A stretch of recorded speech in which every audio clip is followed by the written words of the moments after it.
10th માં તો ત્યારથી નક્કી હતું કે ગાયનેકોલોજીસ્ટ જ બનવાનું છે. કેમ? ઓકે, સારી છોકરી બી મળે. હા, ડૉક્ટર ઓબ્વિયસલી ડૉક્ટર હોય તો ડૉક્ટર છોકરી પણ મળી જાય. હેલો ફ્રેન્ડ્સ, કેમ્પસ કનેક્ટમાં આજે અમે છીએ GHMC એટલે કે ગાંધીનગર હોમિયોપેથિક મેડિકલ કોલેજમાં.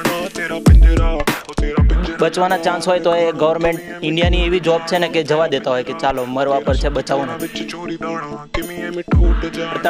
હડતાળ થશે તો હું હડતાળમાં તો જોડાઈશ, પણ અમે જે હોસ્પિટલમાં હશો ને એ હોસ્પિટલમાં એકાદ કે બે ડૉક્ટરને રાખીશું, અપોઇન્ટ કરીશું કે એ સેવામાં રહે, બાકી બધા હડતાળમાં રહેશે. ફોરેન કન્ટ્રીમાં જે દવા ના વેચાતી હોય એને ઇન્ડિયામાં ટ્રાન્સપોર્ટ કરી દેતા હોય છે. ઇવન સાપનું વેનમ રહ્યું ને એમાંથી પણ અમારી મેડિસિન બની. ડૉક્ટર સેમ્યુલ હનીમેન એ પોતે MD એલોપેથી હતા, છતાં પણ તેઓ એ છોડીને હોમિયોપેથિકની શોધ કરી. કંઈક તો હશે ને તો શોધ કરીએ છીએ, એમને એમ તો નહીં શોધ કરી હોય.